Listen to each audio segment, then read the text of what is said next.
মায়ের শেষ কথাটা আজও কানে বাজে। বাবা, তুই একদিন অনেক বড় হবি, শুধু আমাকে ভুলে যাস না। কিন্তু বড় হতে গিয়েই অর্ণব সব কিছু হারিয়ে ফেলেছিল। ছোট্ট গ্রাম, নদীর পাড়ে অর্ণবের বাড়ি, টিনের চাল, কাঁচা রাস্তা আর হাজারো স্বপ্নে ভরা দুটি চোখ। অর্ণব দরিদ্র ছিল, কিন্তু তার স্বপ্নগুলো ছিল আকাশের মতো বিশাল। তার মা প্রায়ই বলতেন, বাবা, মানুষ বড় হয় টাকায় না, মন দিয়ে। অর্ণব হেসে বলতো, মা, একদিন তোমাকে পাকা বাড়ি বানিয়ে দেব, দেখো। কিন্তু স্বপ্নের থেকেও দ্রুত বদলে যায় বাস্তবতা। অর্ণবের বাবার ছোট ব্যবসাটা হঠাৎই বন্ধ হয়ে গেল। সংসারে নেমে এলো অভাবের ছায়া। তার উপর মা অসুস্থ হয়ে পড়লেন। ডাক্তার বললেন শহরে নিয়ে যেতে হবে, অপারেশন দরকার। ডাক্তারের কণ্ঠ এখনও কানে বাজে, টাকা জোগাড় করুন দ্রুত, না হলে রোগীকে বাঁচানো কঠিন। সেই রাতে অর্ণব চুপচাপ উঠোনে বসেছিল। আকাশের দিকে তাকিয়ে বলল, হে ভগবান, আমার জীবনটা নিয়ে নাও, কিন্তু তুমি আমার মাকে ভালো করে দাও। পরদিন সে শহরে কাজ খুঁজতে বের হলো। বড় বড় দালান, অচেনা মানুষ, কঠিন মুখ। কোথাও যেন তার জন্য জায়গা নেই।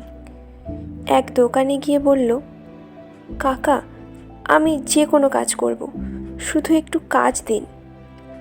দোকানদার নিরাসক্ত গলায় বললেন, অভিজ্ঞতা আছে? অর্ণব মাথা নিচু করে বলল, না। তাহলে কাজ নেই। দিন কেটে যাচ্ছিল, টাকার অঙ্ক বাড়ছিল, সময় কমছিল। হঠাৎ একদিন ফোন এলো গ্রামের পাশের বাড়ির কাকার কাছ থেকে।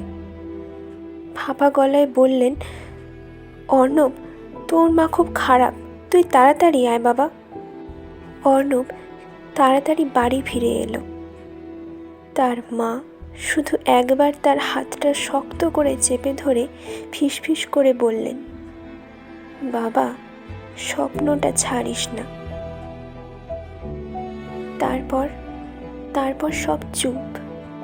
সেদিন অর্ণব বুঝেছিল, পৃথিবীর সবচেয়ে বড় শূন্যতা হলো মা শব্দটার নীরবে হারিয়ে যাওয়া। মায়ের মৃত্যুর পর পুরো গ্রাম যখন ঘুমিয়ে পড়ত, অর্ণব তখন মায়ের পুরনো শাড়ির গন্ধ নিয়ে কাঁদত। কিন্তু একদিন সে আয়নার সামনে দাঁড়িয়ে নিজেকেই বলল, কাঁদলে মা ফিরে আসবে না, কিন্তু সফল হলে মা গর্ব করবে। সেই দিন থেকেই অর্ণবের নতুন জীবন শুরু নতুন যুদ্ধ। বছর কয়েক পর সেই অর্ণবই শহরের এক প্রতিষ্ঠিত মানুষ। পাকা বাড়ি বানিয়েছে, বাবাকে আর কষ্ট করতে দেয় না। কিন্তু বাড়ির এক কোণে এখনো ঝুলে আছে তার মায়ের একটি ছবি। প্রতিদিন রাতে সে ছবিটার সামনে দাঁড়িয়ে বলে, মা, আমি বড় হয়েছি, কিন্তু তোমাকে ছাড়া এই বড় হওয়াটা খুব একা। আসলে জীবনের কয়েকটি ছোট বড় স্বপ্ন কোনো না কোনো এক সময় ঠিকই পূরণ হয়, কিন্তু কিছু মানুষকে ছাড়া সেই স্বপ্নের কোনো মানে থাকে না। যদি মা বাবা পাশে থাকেন, আজই তাদের বলুন, তোমাদের ছাড়া আমি কিছুই না।